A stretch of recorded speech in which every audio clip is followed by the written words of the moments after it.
Thank you, Anand Prabhu. And thank you to all the devotees who have joined us from iskcon, Vaman Kshetra. So many names here and so many devotees we know.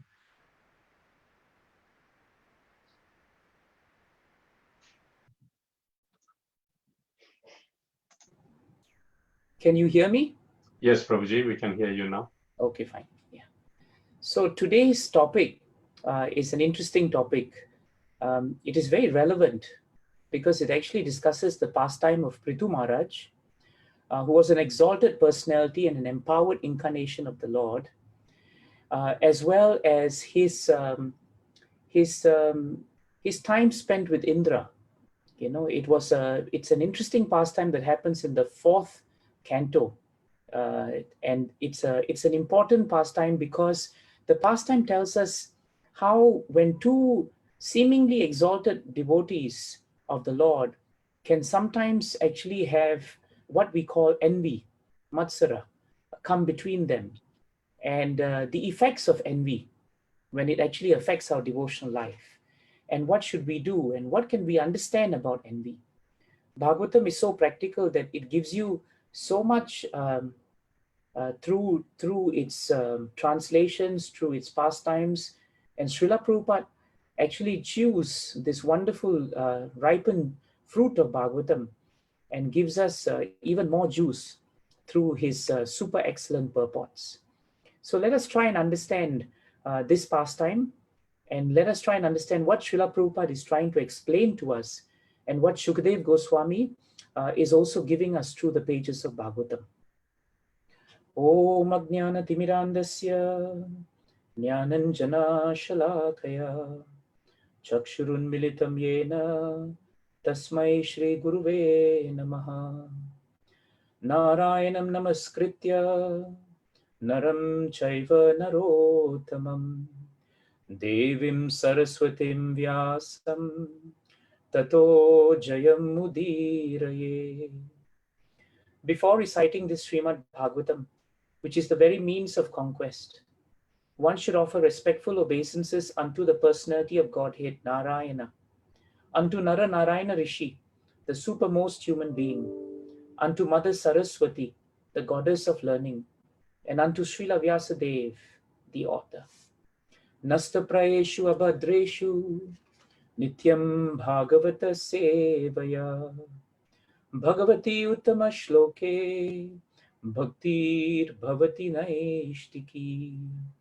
By regular attendance in classes on the Bhagavatam and by rendering of service to the pure devotee, all that is troublesome to the heart is almost completely destroyed, and loving service unto the personality of Godhead, who is praised with transcendental songs, is established as an irrevocable fact. Jai Grantaraj Srimad Bhagavatam Ki. So today's topic starts actually in the fourth canto, 19th chapter. We will concentrate our efforts between the 19th and the 20th chapter. But what's very important for us to understand in this entire study of the pastime of Prithu Maharaj and Indra, and how envy can become such a dangerous impediment to our devotional service, is to understand a very important verse from Srimad Bhagavad Gita, which establishes the foundation for us to come out of envy in the first place. It is very nicely stated in Bhagavad Gita 3:9 actually. Yajna artat karmano anyatra loko yam karma bandhanaha tad artam karma kaunteya mukta sangha samachara. This is one of the seminal verses in Bhagavad Gita that teaches us through Arjuna's conversation with Krishna what is the position when we perform work or activity.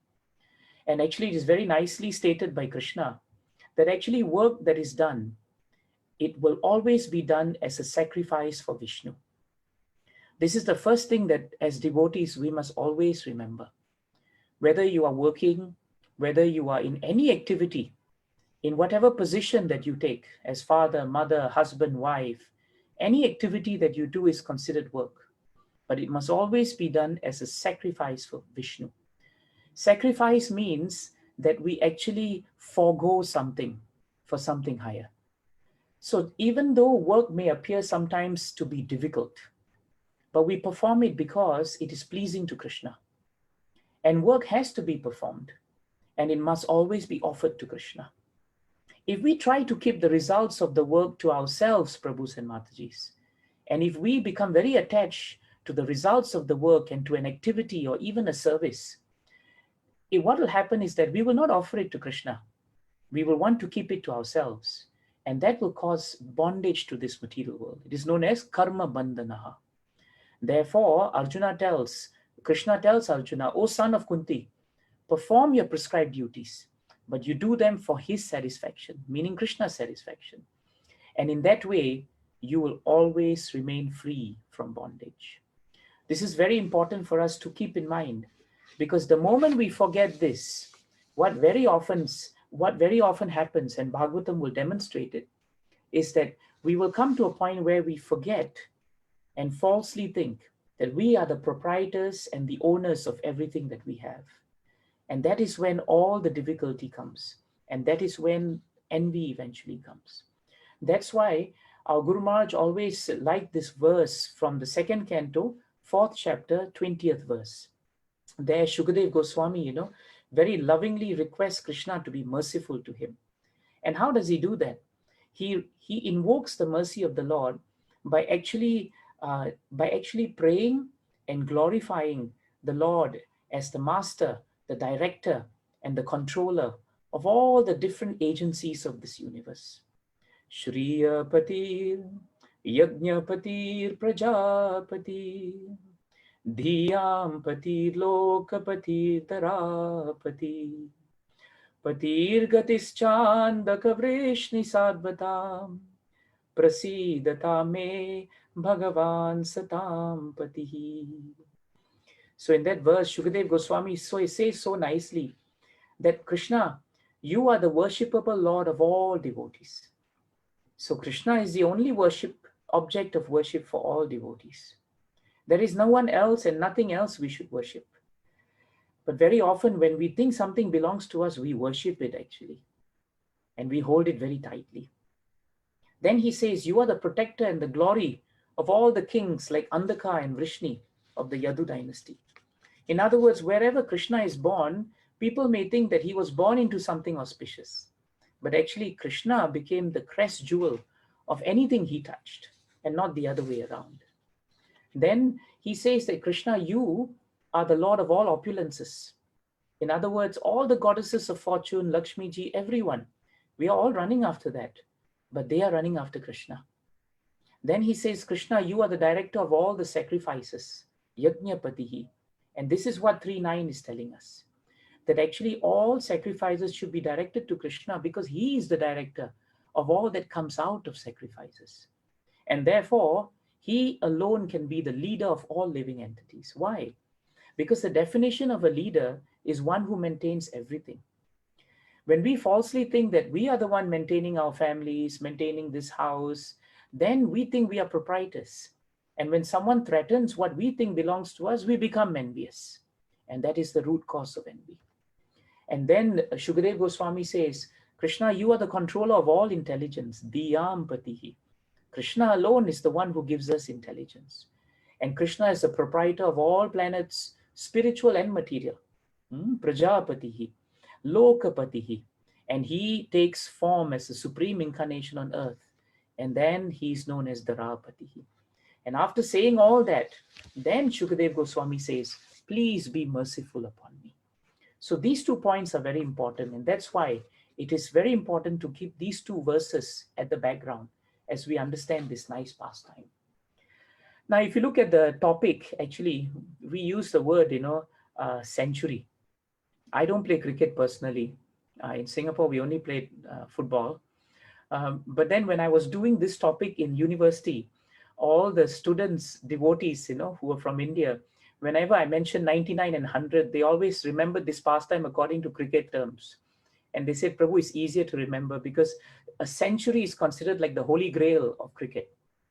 And so I actually explained to them that in Bhagavatam, the Ashwamedha sacrifice, right, was considered one of the greatest sacrifices that all great personalities would perform.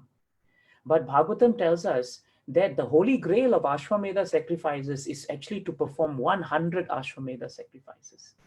And that only one personality actually was actually the proprietor of that and who could claim it. And that was, of course, Lord Indra. So Indra had performed 100 Ashwamedha sacrifices, and that's why Bhagavatam tells us he was considered to be the pinnacle of all the living entities, and he was the Lord and Master of Swargaloka. So he was one of the most powerful personalities in this material universe, and he becomes a very important player in this pastime actually. Indra was the undisputed king of heaven, and he was known as one who has performed 100 Ashwamedha sacrifices. Now, Ashwamedha sacrifice means actually that a sacrificial horse would actually be put into the fire. But Prabhupada writes that if the sacrifice was performed correctly, the horse would appear to have been sacrificed, but it would be rejuvenated and it would come out. And that revival of the horse in the Ashwamedha sacrifice was actually evidence of the potency and purity of the sacrifice. So in this Kali Yuga, it is not possible. I'm very sure if anyone does an Ashwamedha sacrifice and throws a horse in, no horse is going to come out because there is no purity in Kali Yuga. But at that time, it was very powerful. And because he was the proprietor of 100 Ashwamedha sacrifices and he attained the century, so to speak, Indra was very careful to guard his position. Why? Because he was the master of Swargaloka. And Swargaloka is considered to be the height of sense gratification in this entire material world. Everything that is done in Swargaloka is actually in the deluxe edition. So if you think your bed is very nice wherever you are, if you go to Swargaloka, that bed, assumes a deluxe edition. Whatever that we think we are enjoying here, Guru Maharaj used to say that in Swargaloka, everything is deluxe edition. So it becomes a great source of difficulty to become detached from it. The other person who's very important in this pastime, now that we know about Indra and the century, is actually Prithu Maharaj. Prithu Maharaj had an amazing birth from the arms of King Vena. And King Vena in the 4th canto was actually very atrocious as a personality. And actually when he came into power, the whole world was suffering.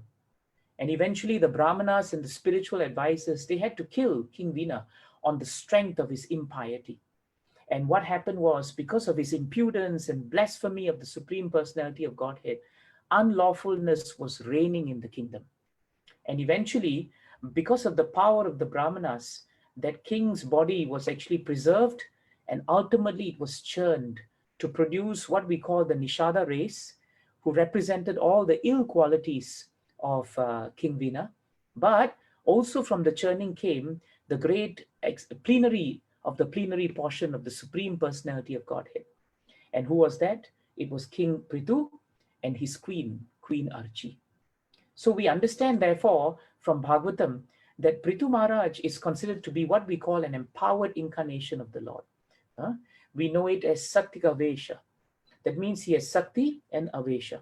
He is empowered, and therefore he comes in the category where King Prithu, Prabhupada explains, is in one sense a living entity, but he's been given so much of power and so much of potency that when he comes forth as an incarnation, he actually displayed superhuman pastimes. So Bhagavatam tells us that Prithu Maharaj was a very powerful and exalted king. In fact, the reciters, the professional reciters, would speak about him.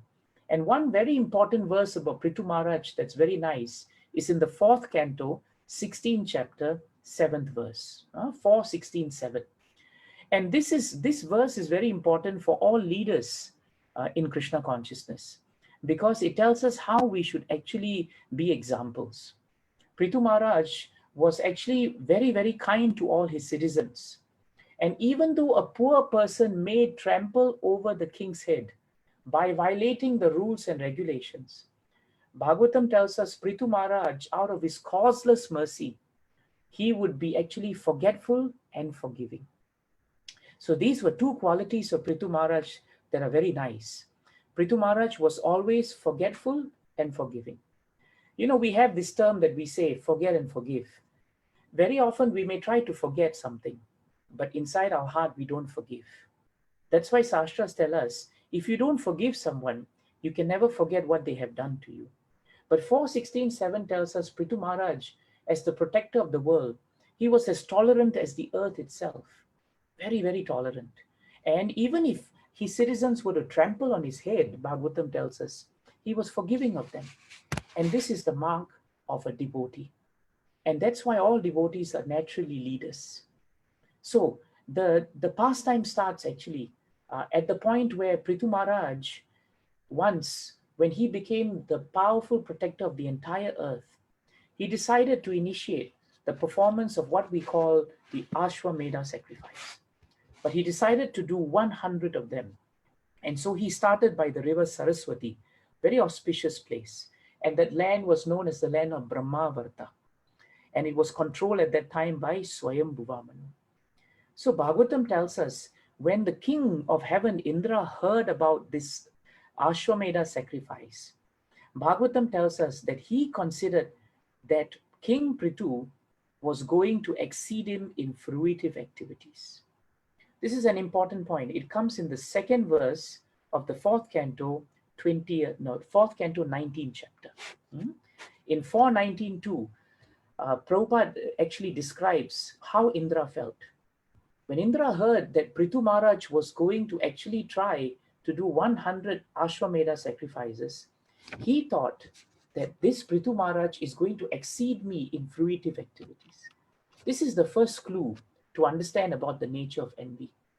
The problem about envy is it very often comes because in our hearts, we are not actually performing an activity in a spiritual way. When we try to perform an activity in a fruitive way, expecting a result, having some expectation that something must come from it, then that activity actually catches us and it becomes fruitive. And the problem is, because we are in a fruitive mood, we also start seeing others and think that they are also in fruitive mood. So because Indra was in a fruitive mentality, he thought Prithu Maharaj was going to do Ashwamedha sacrifice to challenge him. But Prithu Maharaj was doing the Ashwamedha sacrifice because he was advised by the Brahmanas that that will actually consolidate his position as the monarch of this entire earth. And he would be able to take care of the citizens. Yajna, which performed very well for the satisfaction of Vishnu, would bring great prosperity to the country. So Prithu Maharaj moved to do the Ashwamedha sacrifice was actually to please Vishnu and to serve the citizens. But because Indra had the fruitive mentality, he saw everyone as fruitive. Prabhupada said, when a thief sees others, he always thinks others are also a thief. So this is our mentality actually. So what happened then? So when Indra heard about it, he could not tolerate the great sacrificial ceremonies performed by King Prithu. This is the second point about envy we should understand. When we start becoming envious of others, we lose our ability to tolerate. Indra lost his ability to tolerate because of his envy. And because his envy was rooted in his thinking that what he was doing was fruitive. So you see the link. The moment we start thinking of some activity as material, it becomes fruitive. So even if we are performing devotional service, but we think we want fruits out of devotional service, then that devotional service slowly becomes material in nature. That's why we fight. That's why we are agitated. So that's why Indra lost his tolerance. He could not tolerate it. And Prabhupada writes, in the purport of this second verse, and it's a very important point. That's why I'm highlighting it. He says that in this material world, everyone who comes to enjoy himself in this material world is envious of others. This is a very important point for us to remember. Everyone who comes into this material world, if you try to lord it over material nature, then Prabhupada writes, the mood is that we become envious of each other. And this envy was also found in the personality of the king of heaven, Indra. Indra was not only envious this time, Prabhupada says. Even previously, Indra was always envious of someone. Why? Because he was always hankering for fruitive activities. And Prabhupada gives another reason for envy. Prabhupada writes in the purport that the reason why Indra was actually envious was because he was fearful that actually Prithu Maharaj would supersede him. And Prithu Maharaj might occupy his seat. And this is the nature of the world. Fear is another root cause for envy. We're actually fearful that someone would take our position. And why are we fearful? Because we think the position belongs to us. And why do we think the position belongs to us? Because we are thinking that we should get something from the position. That is the meaning of motivated devotional service. When we perform motivated devotional service, we want fruits. Then we are fearful that we have the fruits, someone will take the fruits. Then out of fear, we become envious of people. And because when we are envious, we cannot tolerate somebody's advancement. And when someone is advancing, then we become matsara. This is a very important point. That is why Prabhupada writes in the purport that the devotee's mood is not matsara. The devotee's mood is always nirmatsara. And this is very nicely stated in the first canto, first chapter, second verse of Srimad Bhagavatam, isn't it? Dharma projita kaitava atra paramo nirmatsaranam satam vedyam vastava atra vastu shivadam tapatrayan moolanam Srimad Bhagavate Mahamuni Krite Kim va Paraishvaraha Sadyo Hriddi Avaruddhate Atra Kritibihi Shushrushuvishtachana. So Prabhupada makes a point here to say that as devotees, we have to understand, do we want to be matsara and we lose our tolerance, we become fearful and agitated and troubled because we're envious? Or is our actual constitutional position to be nirmatsaranam? Nirmatsaranam in the word-to-word transliteration, if I'm not wrong, is 100% pure in heart. Prabhupada doesn't write the word unenvious. I remember my Guru Maharaj pointing this out. He said that the absence of envy is only found when one is 100% pure in heart.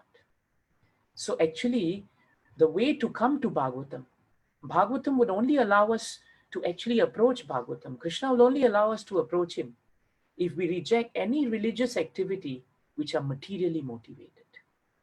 Forget material activities. We must reject the religious activities which are materially motivated. Because this Bhagavatam is meant for those who are fully pure in heart.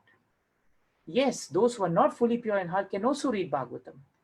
But if we really want to relish the fruit of Bhagavatam, we must make an effort to come out of Matsara and to move into Nirmatsara. In other words, Prabhupada says in the second verse of the 19th chapter of the 4th canto, one who is not free of envy cannot advance in Krishna consciousness. It's a very powerful line in the purport. In other words, one who is not free from the contamination of envy cannot advance in Krishna consciousness. Then Prabhupada says how we should think in Krishna consciousness. He says in Krishna consciousness, however, if someone excels another person, the devotee who is excelled thinks how fortunate the other person is to be advancing in devotional service. Such non-envy is typical of Vaikuntha. However, when one is envious of his competitor, that is material. That is material. So Prabhupada ends the purport by saying the demigods in this material world who are posted here are not exempt from envy. They're not exempt from envy. If they are not exempt from envy, Prabhu's Matajis, we have to be how much more careful. Already they are so exalted by nature, and yet they are already caught by envy. So please remember the point that Prabhupada is putting forward. He's saying that in the spiritual world, when there is someone who does something amazing for Krishna, any service for Krishna, the devotees around that person in a spiritual atmosphere, they actually think how fortunate the other person is to be advancing in devotional service. They want that person's association. They don't reject it. When Srimati Radharani and the gopis are there with Krishna, Srimati Radharani's mood, why is she so exalted in Vrindavan? Because anyone who wants to do any service for Krishna, Radharani immediately introduces that person first to Krishna. She forgoes, her time with Krishna so that she can introduce someone to Krishna. That is why she is so dear to Krishna. So that is why, if we want to make advancement in devotional service, this mood of always being the well-wisher of others, of always looking and genuinely praising someone and learning from that person and respecting that person and never having harmful thoughts for the person is so important to advance in devotional service. But if we want to understand how we come out of that, then we must understand why it comes.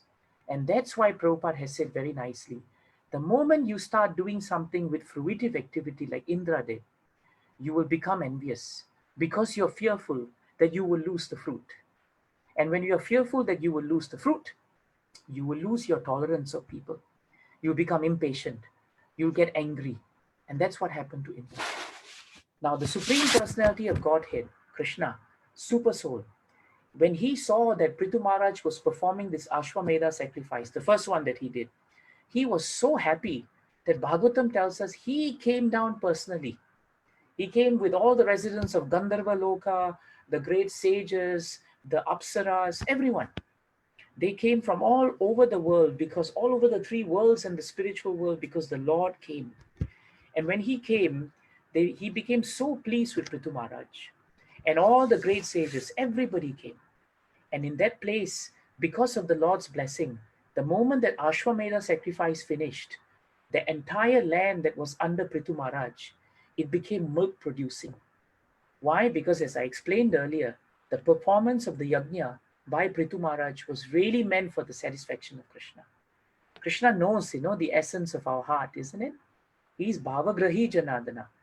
When we perform a sacrifice, maybe today we can't do Ashwamedha sacrifice, but our sacrifice now is between 5 to 6 in Singapore, and I think 7 to 8 in Sydney. You have sacrificed your time. You have foregone another activity to hear about Krishna. This is yajna. This is yajna. And who are you doing it for? You're doing it for the satisfaction of Krishna. You're doing it so that your spiritual masters and Srila Prabhupada be pleased. And because they are pleased, what happens? Then they will protect our devotional service. We don't have to worry about our devotional service. Maharaj always told us, don't worry so much. If the mentality is to serve Krishna, have faith that Krishna will protect us. And that's why Krishna gave so much. The rivers became plentiful, the forests became plentiful, and Prithu Maharaj was presented with so many gifts, and everybody gave him blessings. Why was this sacrifice of Prithu Maharaj so powerful? Because his goal was to satisfy Krishna and not satisfy his pride. He had no pride. And the other point that's really important, Bhagavatam tells us, was the sacrifice was successful because Prithu Maharaj was dependent on the Supreme Personality of Godhead. And he saw the Personality of Godhead as Adokshaja.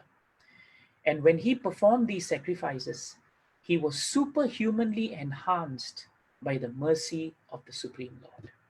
So now one sacrifice became 2, became 3, became 4, became 5, and now we fast forward to 99 sacrifices. 99 sacrifices was done, and only one sacrifice was left. If he did that, he would get the century, isn't it? And how worried was Indra? Imagine. Already in Ashwamedha sacrifice number 1, Indra was already very panicky. And as he watched and watched and watched, thinking maybe he won't hit 90, maybe he won't hit 50. It's not easy to do 100, but he hit 99. And now Indra decided plan A didn't work, better move to plan B. Plan A was he will fail on his own. But plan B means I have to do something about this. So this is what happens to envious persons. Envious persons never sleep well because they are always planning to do something to counter someone whom they are envious about. And Indra had the same idea. So when Prithu Maharaj performed the last horse sacrifice, Ashwamedha Yajna, King Indra came, just when he was going to start. Indra came into that area of the arena. And what did he do, Bhagavatam said? He was invisible to everyone. Indra had mystic powers, so he was invisible. and he went to the horse. Now, this Ashwamedha sacrifice cannot be done without the sacrificial horse. And it's not like we just pick any horse from anywhere. The horse has to be selected very well. And once it is picked, it must be tied, prayers are chanted, and that is the designated horse. If the horse is gone, sacrifice is finished. So Indra knew that. And so he came invisible and he stole the horse intended for the sacrifice. And when he did that, Bhagavatam tells us, he did this because of great envy of King Prithu. This is a very important point. He did this because he was very envious of King Prithu. Again, Prabhupada actually is stating this point. So, actually over here, it is very nicely stated. And this is actually in the 11th verse of the 19th chapter. In the 11th verse, Prabhupada writes in the purport that when Indra began to see that King Prithu was going to perform his 100 yajnas, Indra became very envious because he did not want someone to excel him. In that simple line, Prabhupada has told us what is another cause for envy. We just don't want someone to be better than us. You can be second best. I'm okay. I must sing the best. I must give the best classes. You can be very good, but Prabhu, you must be always second. The moment you become first, right, I'm envious of you. So Indra did not want anyone to excel him. And Prabhupada writes, being an ordinary living entity, he became envious of King Prithu. And therefore, he became invisible and he stole the horse. And in doing so, he disrupted the entire yajna. This is the problem. So you can see how Indra was driven by envy. Now, when he took the sacrificial horse, he lost his invisibility and he became prominent. But he was very smart. Sometimes, we are very intelligent, but we're intelligent for all the wrong reasons. Has it happened before sometimes? Sometimes we say you're too smart for your own good. So this is what happened to Indra. Indra thought my brilliant plan will work. It worked for a while. Why? What did he do? He dressed himself to appear as a liberated person. Prabhupada doesn't even write as a sannyasi or disguise. He appeared disguised as a liberated person. But Shukadeva Goswami says, actually, this dress was a form of cheating. Why? Why was it a form of cheating? Because Indra was not liberated. Think about it. He dressed like a liberated person, but he was not liberated. So that is why he was cheating. And Shukadeva Goswami writes, when one who is not liberated tries to behave like he's liberated, it creates an impression of religion, which is false. It's very important. So when Indra went into outer space this way, there was a sage, who was seated there. I think his name was Atri. Atri saw him and he understood the whole situation. He understood it. So then immediately he turned to the son of King Prithu and he told him, hey, listen, this is Indra. He's dressed, like a liberated person, but he's actually Indra. Quickly go and catch him now. And so what happened was the son himself started shouting. Now he shouted the words Tishta, Tishta. When you shout the word Tishta, Tishta, Prabhupada says, it means you are calling out on a warrior to stop running away from the battlefield. Why? Because the son knew that it was Indra, because Atri actually said that. But Indra was fraudulently dressed as a sannyasi. So as the son of Prithu came closer to Indra and began to see him, he thought, wait a minute, I got it wrong. This is a sannyasi. He had knotted his hair on the head and Indra had smeared ashes all over his body. And upon seeing such a dress, the son of King Prithu thought, hey, he's a religious man. He must be a pious sannyasi. In other words, he must be a liberated person. So he did not release the arrows. He left them there. When Atri saw that the son of Prithu was cheated and he did not kill Indra and he was deceived by him, again he told him that you must go and kill this heavenly king because he is actually cheating you. So once again, the grandson of King Veena, who is the son of King Prithu, he tried to follow Indra. And Indra was fleeing in the sky with great haste. He was very angry with King Indra. And he chased him, Bhagavatam says, just like the king of vultures chased Ravana. That's what Bhagavatam tells us. When Indra saw that the son of Prithu was still chasing him, he abandoned his false dress and he just left the horse. So he dropped everything and he ran away. In fact, Bhagavatam says he disappeared from the very spot. And the young son of King Prithu brought the sacrificial horse back, and he was praised by all the sages. And he was known as Vijitasva, one who is very powerful. So, at least at that point of time, King Indra was stopped. But Indra did not give up. This is the problem also with envy. When envy is deeply rooted in our heart, Bhagavatam shows us, that our envy becomes prolonged. The most difficult challenge we have in spiritual life is to sustain it. But it's very easy to sustain envy. Very difficult to sustain spiritual life, but very easy to sustain envy. Why? Because as Indra was showing us, we think that only we should be entitled to something. We think that we are the proprietors. And therefore we think no one should take this service from me. I am temple president and for life I'll be temple president. And that is where the danger is. And so Indra came back again. This time Bhagavatam says, second time he came back. You can mark the times he comes back. Second time he comes back.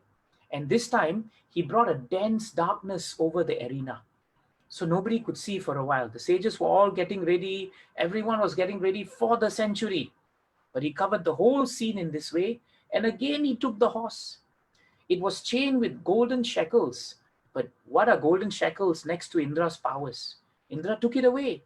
Atri saw Indra again, but Indra came disguised again in a different form of a sannyasi or a liberated person. And again he told the son of Prithu, can you run after him? Again this thief has come. Prithu Maharaja's son was chasing Indra in the sky. And when he saw, this time Indra was disguised as someone else.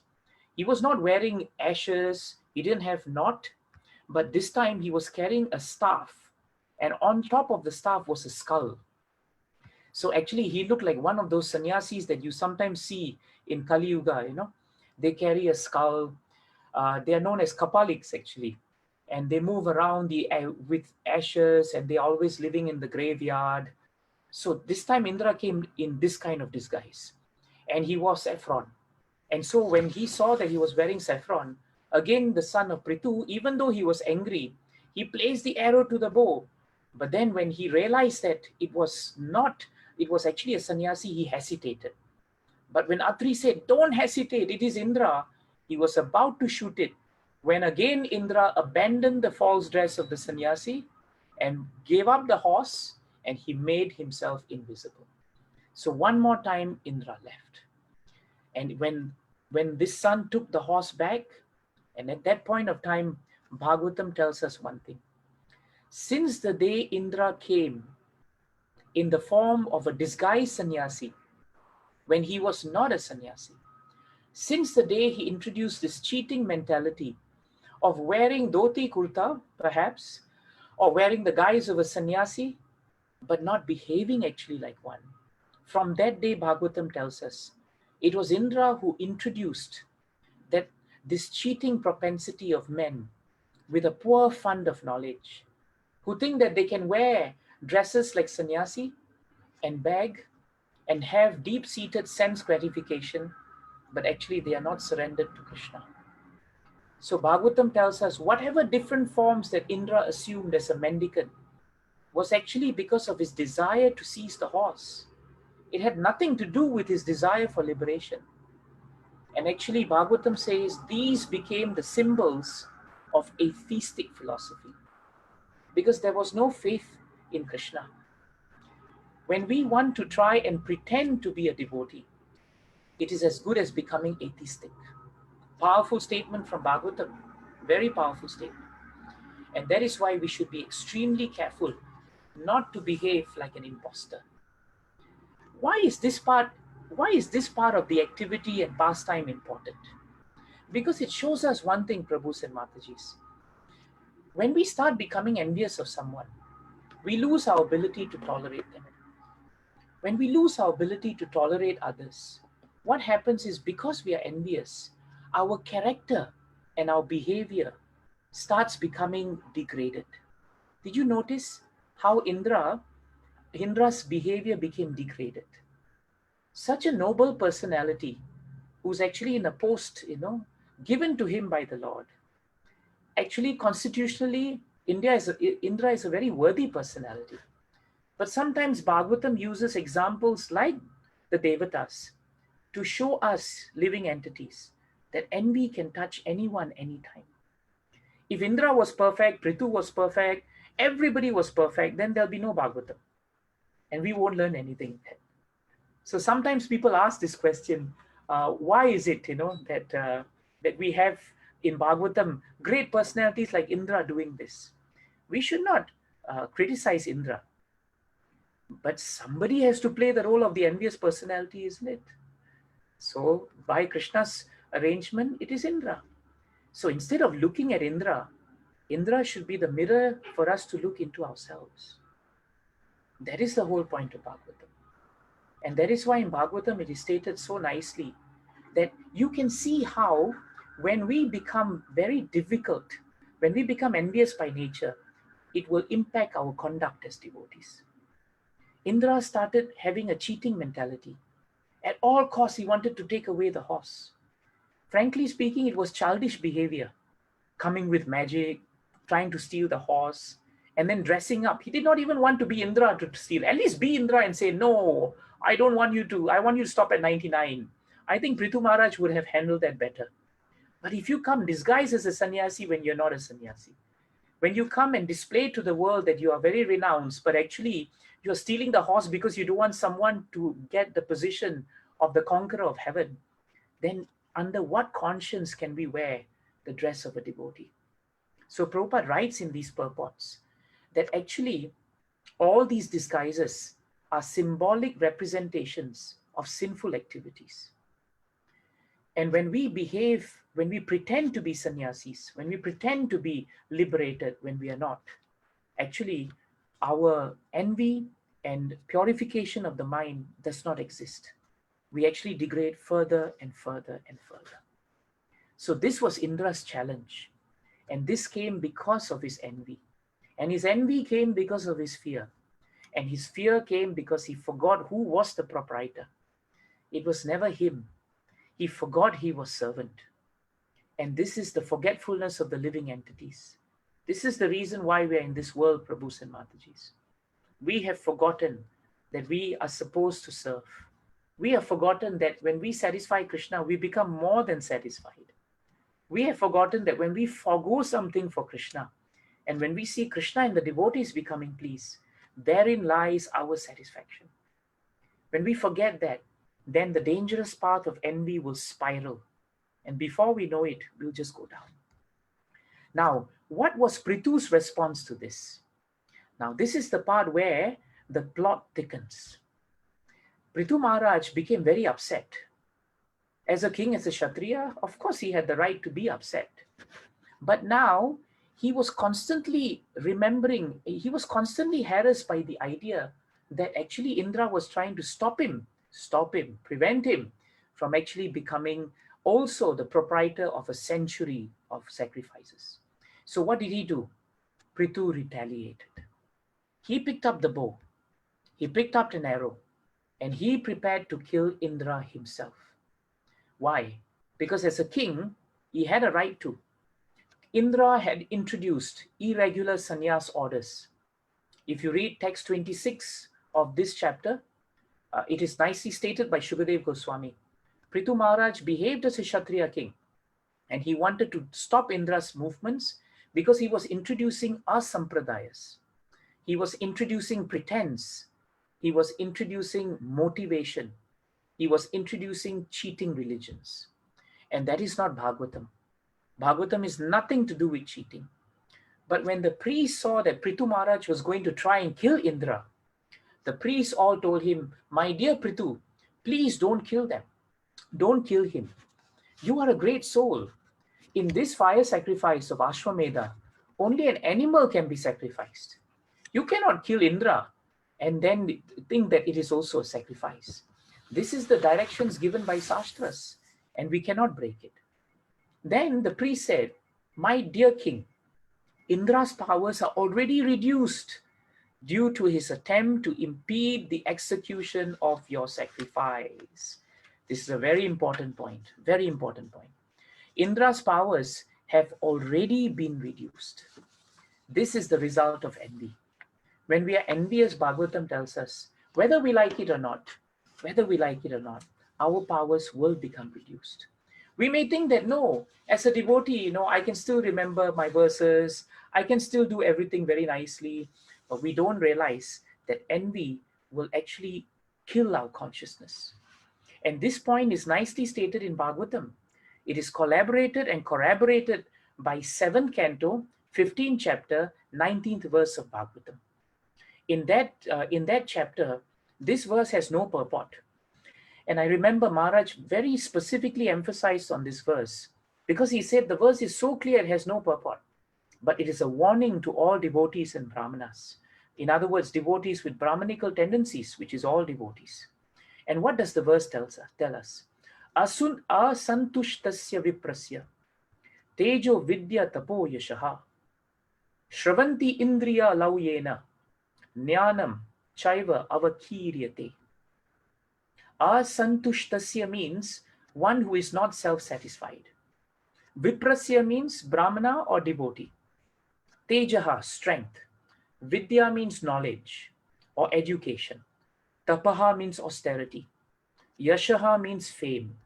Shravanti means dwindle. So what Bhagavatam tells us is, the moment we are greedy to satisfy our senses, the moment we want sense gratification as the aim of our life, the moment we forget that the aim of life is to please Krishna and not please our senses, then what happens? The spiritual strength, education, austerity, and the reputation of a devotee who is not self-satisfied, they dwindle. Very important, they dwindle. And the knowledge that the devotee has, that transcendental knowledge that should be there with us, what happens? That knowledge gradually vanishes. So this is actually a warning to all of us, that when we take up devotional service, but if we become very envious and we turn devotional service into something fruitive, and envy creeps into our heart because we think that this is our position, this is our service, and we think that we are very proud of what we do, when somebody does something, then we become envious. When someone performs something wondrous in devotional service, we become envious. And then we resort to pretense, cheating. We try to be something we are not. And then our character degrades, our values degrade. Then whatever sadhana we have, it also degrades. Our education that we received in spiritual life, it degrades. We become less austere, cannot wake up for Mangala Arati, cannot sit down and chant. Our reputation starts going because you cannot hide your envy. People see us. People are not fools. That's the thing, that Krishna Maharaj said very nicely. He said, a cook may be very expert in making a dish. The audience or the tester, the ordinary man tasting it, may not have the expertise of a master chef. But just by tasting it, he can come immediately to tell you if the food tastes good or not. So actually, public knows us. They can see whether we are actually envious by nature or we are degrading. And gradually, our reputation also goes. So there is a deep connection between envy and self-satisfaction. There's a deep connection between envy and never being satisfied with what we have. And that is why this verse is a very important verse for us. That's why Bhagavatam tells us, what is that verse? Parabhavastavad abodha jato yavad najigna sata atma tattvam yavad kriyastavad manovai karmatmakam yena sharira bandha. I think Rishabdev chants this verse. It is either 554. No. 554 is different. It's 555. Parabhavas tavat abodha jato. It is stated there that as long as we don't inquire about the spiritual values of life, we'll always be defeated. And we will be subject to miseries that come because of ignorance. So therefore, Indra did not realize that just by behaving this way, he was actually losing his intelligence. He was not only losing his intelligence, he was actually losing his reputation. That's why all the priests said, why must you also do that, O king? Why do you have to kill him? You don't get implicated in this. Indra's powers are reduced now. He is not very powerful. We will call Vedic mantras, which we have never used before, but which are very powerful. And by those Vedic mantras, we will summon Indra in front of us. And by the power of our mantra, we shall cast him into the fire because he is your enemy. This is what the priest said. Do you think this is good advice? These are the priests who are supposed to perform a nice Ashwamedha sacrifice. And Indra came, he polluted the atmosphere by causing disturbance. He brought about pretension. And because Atri was concentrating so much on Indra, son of Prithu was concentrating so much on Indra. Then Prithu started concentrating so much on Indra. Then the priests who concentrated on Prithu started concentrating on Indra. What happened? My Guru Maharaj said, what happened in that assembly is that Asat Sangha started to prevail instead of Sadhu Sangha. Very, very subtly, when we are troubled by those who are envious, if we constantly meditate on them and become disturbed by their envy, we actually also associate with their mood. Instead of concentrating on such negative association, devotees must become very firm and avoid such association. And instead, we should deepen and dig in our heels in the study of Srimad Bhagavatam. Otherwise, the disturbance will pass to us, especially if we are not spiritually advanced. Even a devotee, a personality, an empowered incarnation like Prithu Maharaj could resort to actually killing Indra. Yes, he had a right to as a king, but he was also supposed to be forgetful and forgiving. But because he was also meditating on this Indra's nature, that meditation is not good actually. That is why Chaitanya Mahaprabhu was very particular about this. In another way, he showed it to us. He said that even if you see a doll of a woman, she may not be present before you, but your meditation is on the form. And gradually that Sangha will actually cause you to develop lusty desires. So that the inevitable Sangha and the constant attempts by Indra in the assembly was not counteracted by devotional service. It was counteracted by counteraction. They were thinking of ways and means to counter Indra. Let's retaliate, let's retaliate. So the priests were supposed to be Brahmanical. They said, we will kill. Since when do priests kill? But these priests said, we will kill. And they were ready to call on the mantras. And at that point of time, Brahma came into the scene. Brahma came. And when Brahma came, things started to change. In the 4th canto, 19th chapter, 29th verse, Brahmaji arrives. And when the king of Indra was in a mood of great anger, the priests also were in the mood of great anger. And just when they were about to start putting the mantras into place and starting the fire, Brahma appeared on the scene. And immediately he stopped them to do this sacrifice. And in verse 30, Brahmaji said something very important. He said, my dear sacrificial performers, you cannot kill King Indra. He's the king of heaven. Why can't you kill King Indra? Brahma gives a very nice point. It is not your duty. Straightforwardly, it's not your duty. You should know that Indra is as good as the Supreme Personality of Godhead. Indeed, he is one of the most powerful assistants of the Personality of Godhead. You are trying to satisfy all the demigods by the performance of this yajna, but you should know that all these devatas are part and parcels of Indra, the king of heaven. How then can you kill him? How then can you kill him? This is an important point. And then Brahmaji then says very nicely, Indra wanted to impede Prithu's great sacrifice. So he has adopted some means of disguise. But this cheating propensity and this disguise that he has adopted is dangerous because it will destroy the clear path of religious life later. And now Brahma gives them very wise words. If you oppose him further, he will further misuse his powers. he will further misuse his powers. In other words, if you try to compete with him on this fruitive level, you 100, me 99, at all costs we will hit 100 and we'll become as good as you, then he will just perpetuate what he's trying to do. And is it good for the rest of society? See Brahma's wisdom. He was looking at the welfare of everyone.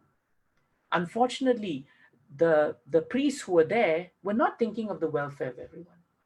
Unfortunately, everyone forget that yajna belongs to yajnapatihi.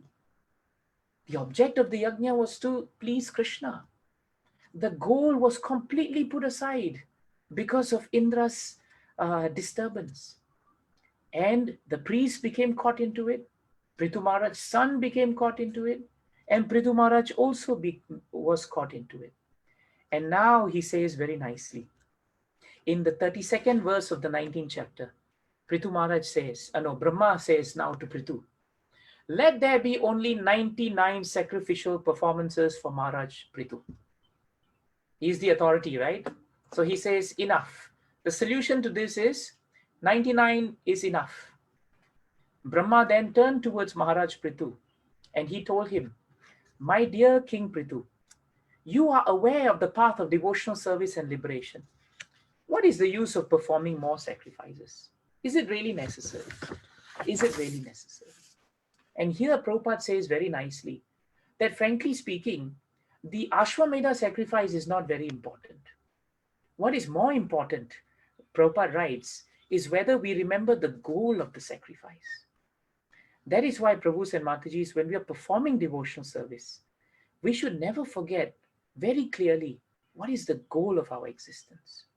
The moment we forget the goal of our existence, then we lose sight of our goal.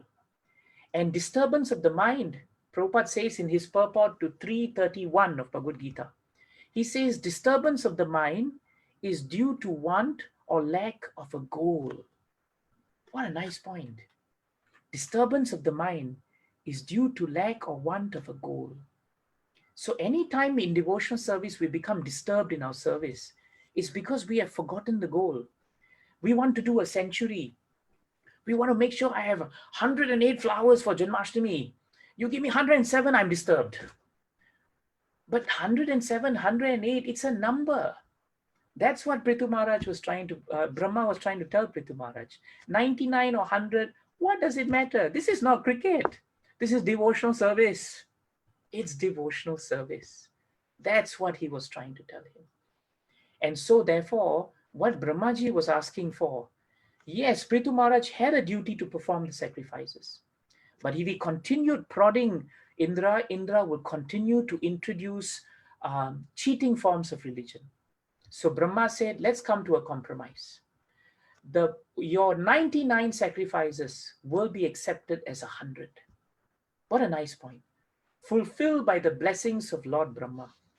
And this is what Prabhupada writes in the purport of the 32nd verse.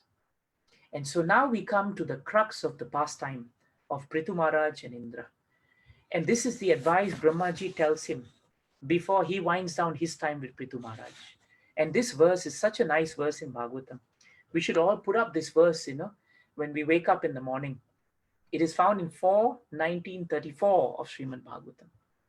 Masmin Maharaja krita smachintam nisha mayasmad vacha adritatma yadhyayato daivahatam nukartum mano tirushtam vishate tamo andam. And the advice of Brahmaji is the advice for all of us. When we are faced with a situation where envy is trying to become prominent in our lives, when we are faced with a situation where we have to handle persons who may be disturbing us because of this material competition, how should we feel?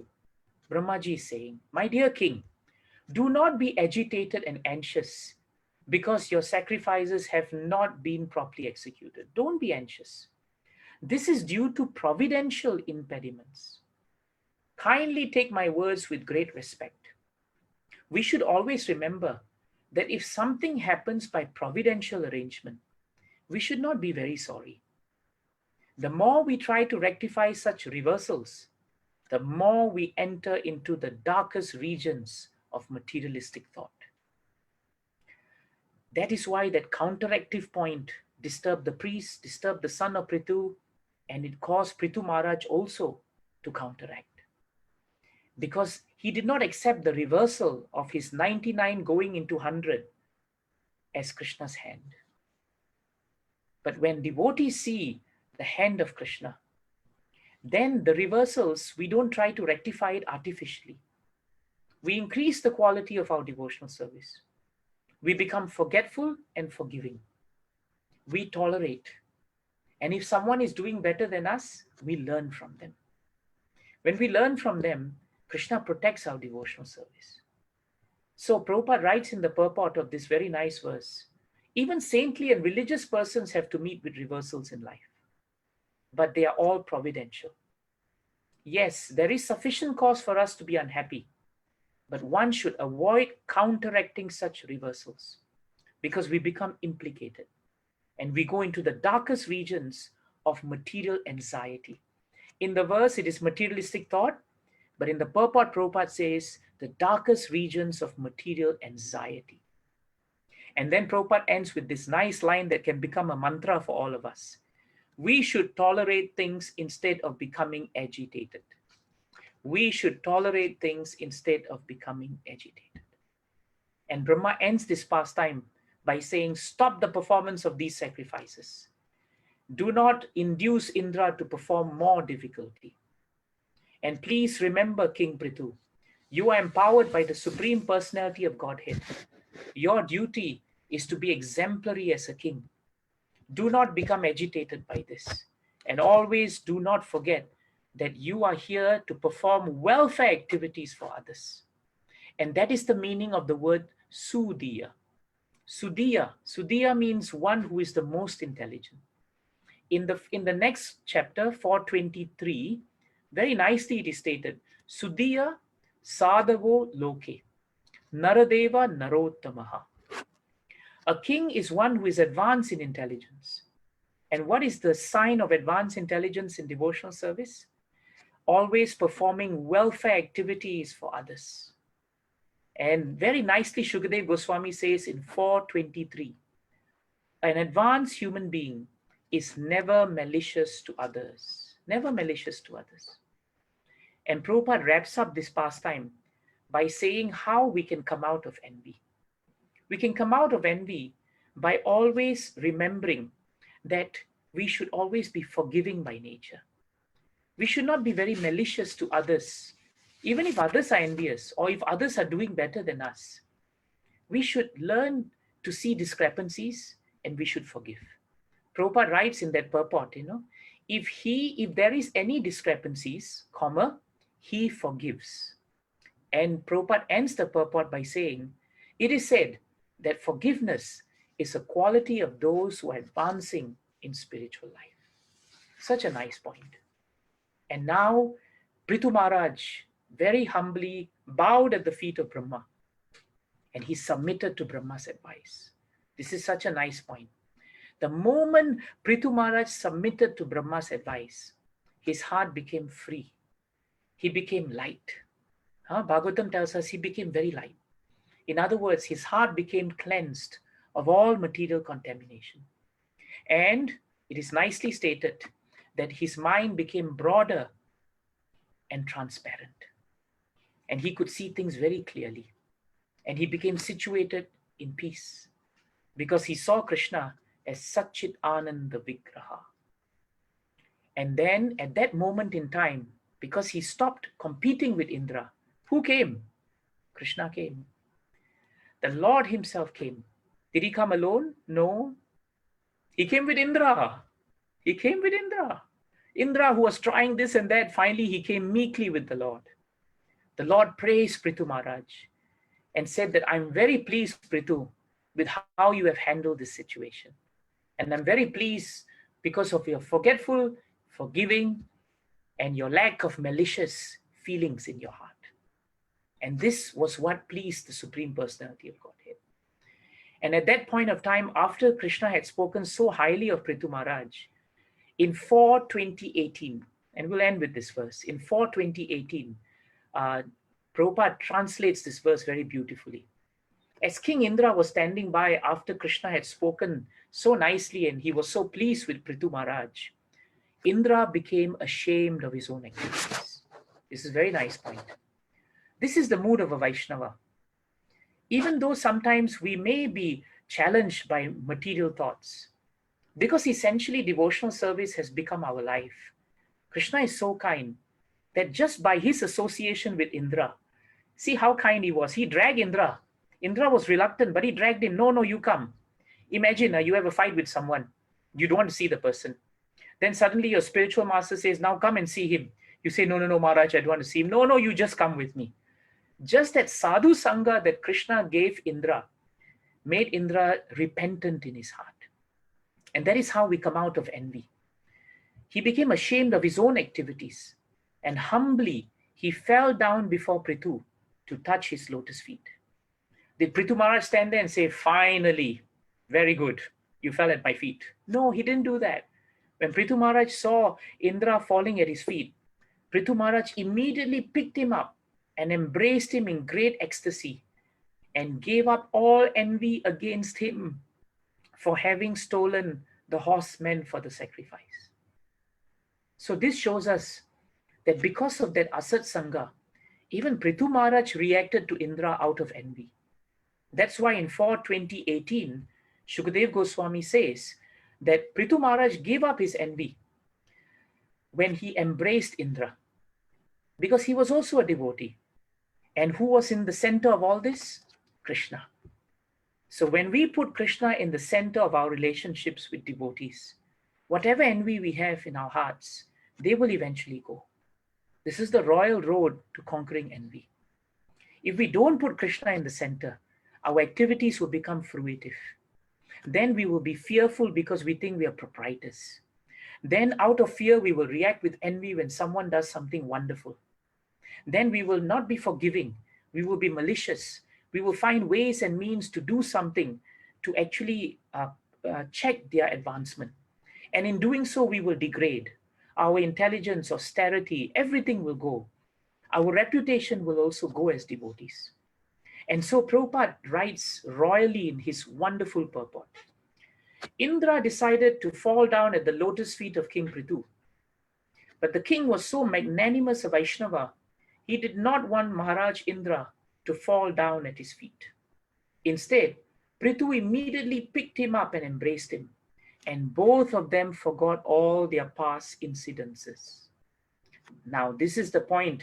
This is the verdict given by our founder Acharya. Both King Indra and Maharaj Prithu were envious and angry with each other. By the way, envy and anger are cousins. If you're angry, you're probably envious of someone. If you're envious, you'll become angry with someone. These two always go together. And that's why Prabhupada said, both King Indra and Maharaj Prithu were envious and angry with each other. But since both of them were Vaishnavas or servants of Lord Vishnu, it was their duty to adjust the cause of their envy. So we may feel these things when we are performing devotional service, but we should never forget that we are representatives of Srila Prabhupada, of spiritual masters, and we are servants of Krishna. And it's our duty to adjust our differences. And when we adjust our differences and the causes of our envy, Krishna will help us to get past it. And Prabhupada ends by saying, this is also a first-class example of cooperative behavior between Vaishnavas. What a nice point. They started on opposite ends, but they embraced eventually. And this is the example of how Vaishnavas can overcome differences and become cooperative. And Prabhupada says, when people are not Vaishnavas, they fight perpetually with one another, and they are vanquished without fulfilling the mission of human life. And Prabhupada ends, and we end, by saying that there is a great need to propagate this Krishna consciousness movement in the world. Because even though sometimes people become angry and malicious towards one another, because of their being Krishna conscious, such rivalry, competition, and envy can be adjusted without difficulty. Grantaraj Srimad Bhagavatam ki, Srila Prabhupada ki, Srila Gurudev ki, Nitai Gaura Premanandan. Sorry, Prabhu's Matajis, I took 10 minutes more. But are there any questions or comments? I'm looking at the chat.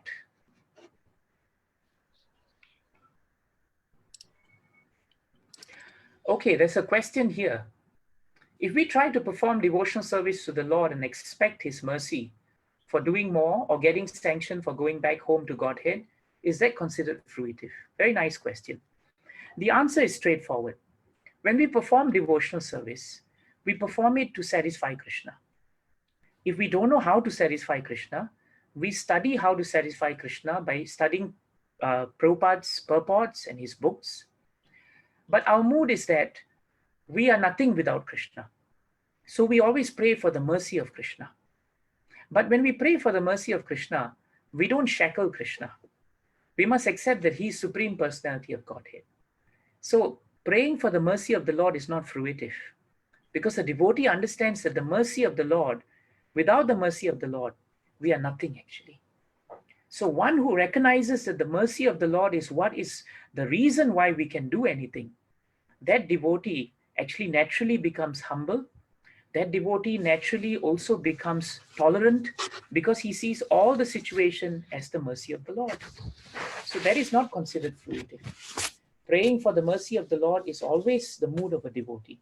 But the devotee does not demand, now you must be merciful to me. No. Demanding mercy from the Lord is not actually the mood of a devotee. That's the mood of Hiranyakashipu, but it's not mood of a devotee.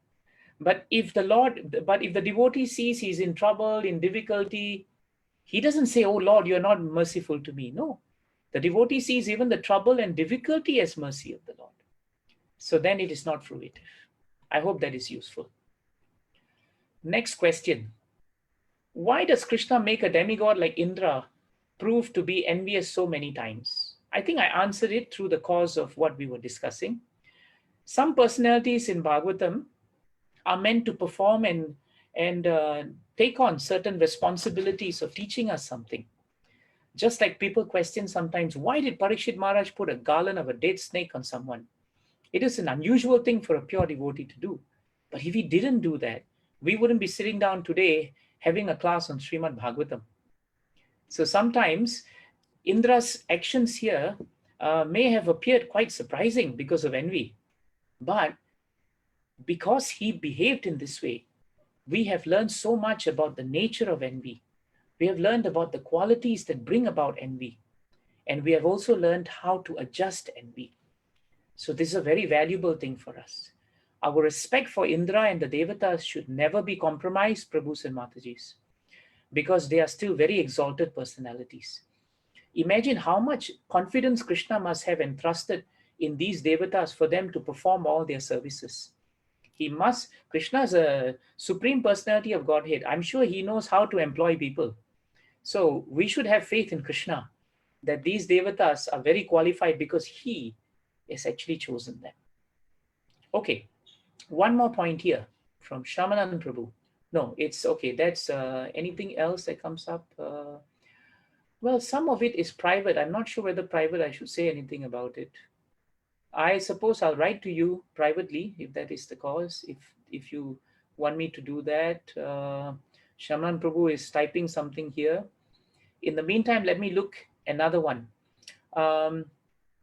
Does the context of today's session apply when we handle non-devotees in a similar situation? Very good question.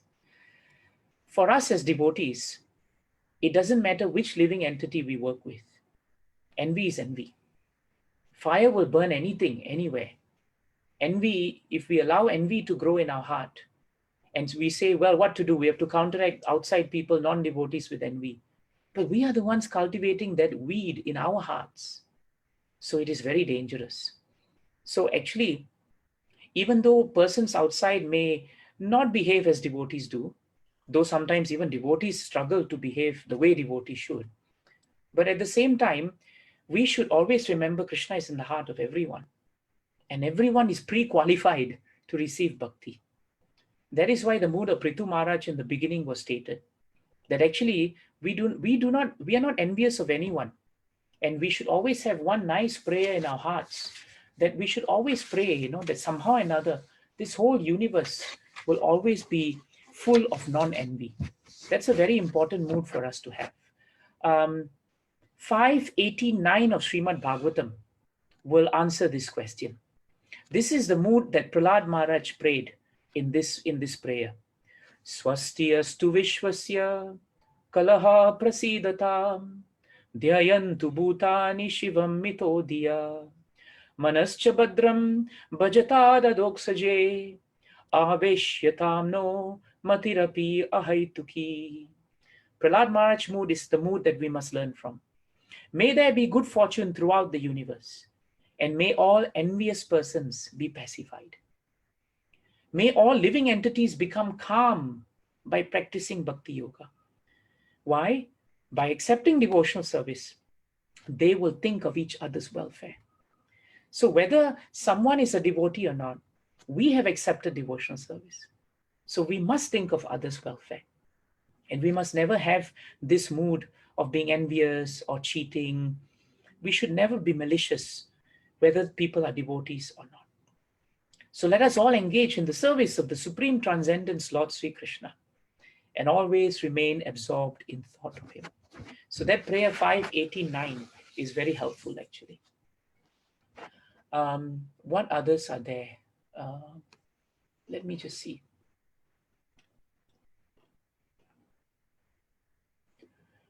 Vaikuntha Prabhu, when we encounter obstacles in our spiritual journey, at what point do we continue to persevere, and how much to accept the hand of God? Very practical question.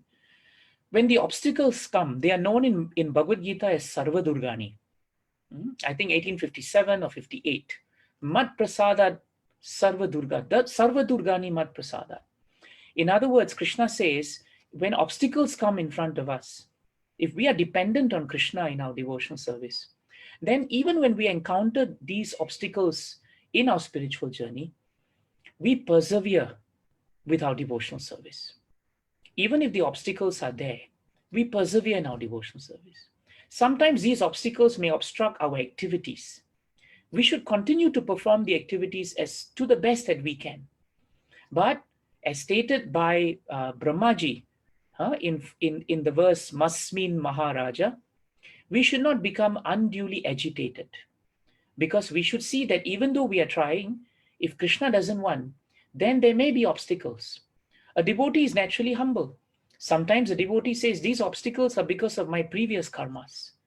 In that way, the devotee doesn't blame anyone, doesn't become disturbed, and doesn't become envious, because others seem to be not having obstacles, but I'm having obstacles. Continue to persevere, seeing the hand of Krishna. And according to your situation, if your sadhana is nice, if you have nice devotees around you to consult with, they will give you nice directions and see their instructions as the hand of God, as you have so nicely stated in your question. If you have a spiritual master, then consult him, because in 1134 of Bhagavad Gita, the purport, the plans of the Supreme Personality of Godhead may not be understood, but the plans of his devotees are as good as his plans. So turn to the pure and advanced devotees, and they will make you understand the hand of God, and they will make you understand what should you do in such situations. There's another verse here, another question. How can we understand the idea where Prahlad Maharaj is saying saints are happy when snakes and scorpions are killed? While there's an idea that devotees should not be malicious to anyone, people sometimes behave like snakes. So in that case, should we stay away without counteraction? You have answered the question. When Prahlad Maharaj says that saints become happy when snakes and scorpions are killed, what they actually mean is they become relieved. Because sometimes when these snakes and scorpions are around, they become sources of great pain. But the verse actually alludes more to the demonic presence of living entities who overburden Bhumi Devi. So as devotees, we don't pray that these people die. We pray what Prahlad Maharaj prayed in 589. We pray that these persons, whose nature are like snakes and scorpions, the nature of snakes and scorpions is envy. The nature of snakes and scorpions is envy.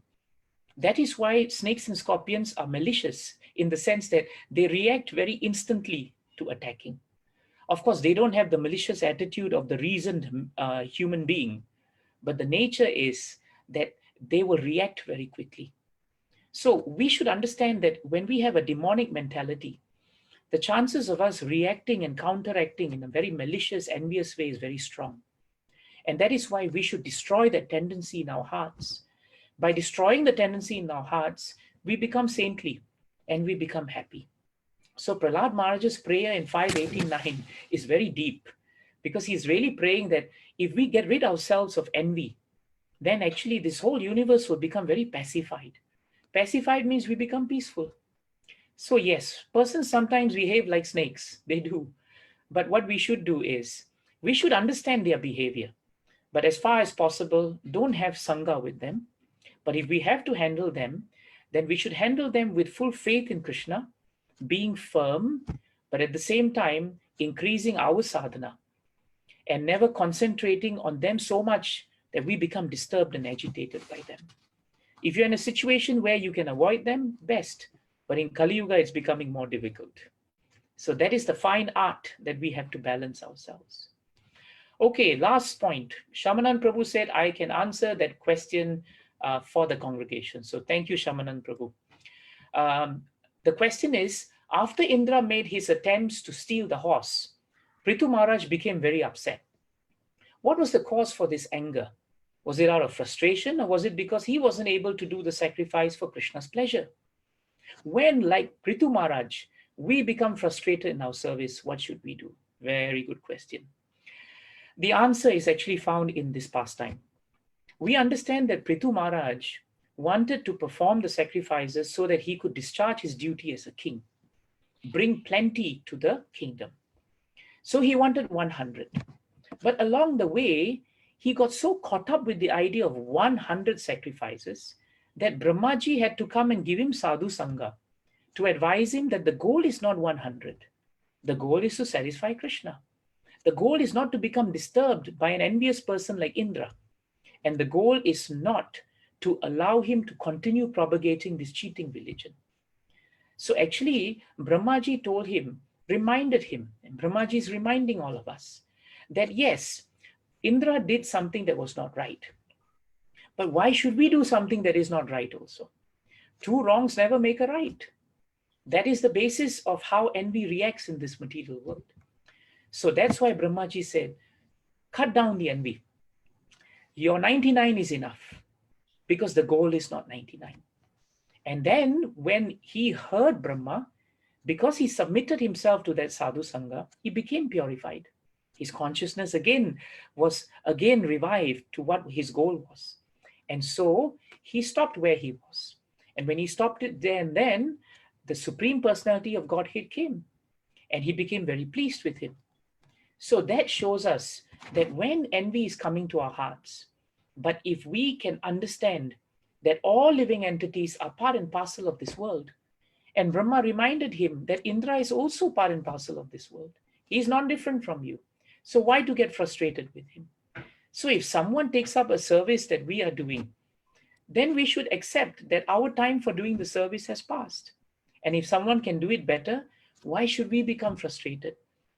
We are supposed to be in Vaikuntha atmosphere. We should be happy. Prabhu, Mataji, you are doing this service nicely. I think you can do it better than me. Please take it up. Why don't we become the conduits to give others more and more service? Isn't that a better service than to just hold on to that service? That will automatically free us. That will automatically free us from all envy in our hearts. And that is how we'll become pacified. I hope that is useful, Shamanan Prabhu. Viraj Prabhu, there's one last question. Should I take it, Prabhu? Do you have time?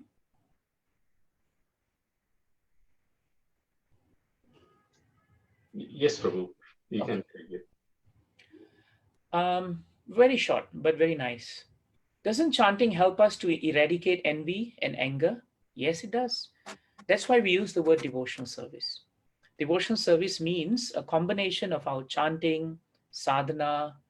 It also means serious study of Srila Prabhupada's books, the way we have tried to do today. We all spend time just meditating on one pastime, and trying to understand the pastime through the eyes of the founder Acharya. Chanting, serious chanting, chanting the holy names in a very helpless and dependent manner on the Lord, and trying very hard to be attentive to the holy name, it will gradually wash our hearts of envy. It will. Transcendental knowledge of understanding the terrible effects of envy will also be very helpful. And that is what has been given in Bhagavatam. So if you want a quick summary of it, it's very straightforward. Envy is the symptom of our attachment to this material world and fruitive activities. When we are envious, we lose the ability to tolerate others. When we are not free of envy, it's very hard to advance in Krishna consciousness. When we are in spiritual life, the symptom is we are happy when someone completes the century of bhakti. But in material world, we are envious if someone completes that century. Envy forces us to forget that at the end of our lives, we are not remembered by the Lord by our money, our acquisitions, or our centuries. We are only remembered by Krishna by how we have chanted, as you so nicely said, how we have been devoted, our character, our goodwill to others. Envy will cause us to manufacture and speculate religion. We will impute all kinds of funny ideas in Krishna consciousness because it is false renunciation when we actually have envy in our heart. And always remember, at the time of death, we cannot carry all the things that we want. When Indra finally dies, he can't carry this horse with him, He can't even carry the 100 fire sacrifices, Ashwamedha, that he did. Nothing. All the wealth that you have will stay very safe in the house. The cows and the goats that you have will stay in their dwelling places. Your wife can only accompany you up to the doorway, traditionally. Your friends and relatives will come with you to the funeral ground. Your body will follow you up to the funeral pyre. But after that, it's only you and Krishna. Jai Grantaraj Srimad Bhagavatam ki. Thank you, Anand Prabhu. And thank you very much, Viraj Prabhu, and all the devotees for your wonderful association. Krishna. Thank you, Devakinandan Das Prabhuji, for such a wonderful class today. Thanks everyone for joining us. So you can listen today's class recording on Hare Krishna Vaman Kshetra Facebook and WhatsApp group, and also on His Grace Devakinandan Das Prabhuji's YouTube channel. So thank you very much. You can, and humble request that next Friday, please join again on 7 p.m. Sydney time. Thank you very much. Grantaraj Srimad Bhagavatam ki. Jai. Jai. Srila Prabhupada ki. Jai. Have a wonderful Janmashtami. Prabhuji ki. Jai. And have a wonderful Janmashtami and Srila Prabhupada's appearance. Hari Hari. Hari Hari. Hare Krishna. Hare Krishna. Hare Krishna. Hari Bol.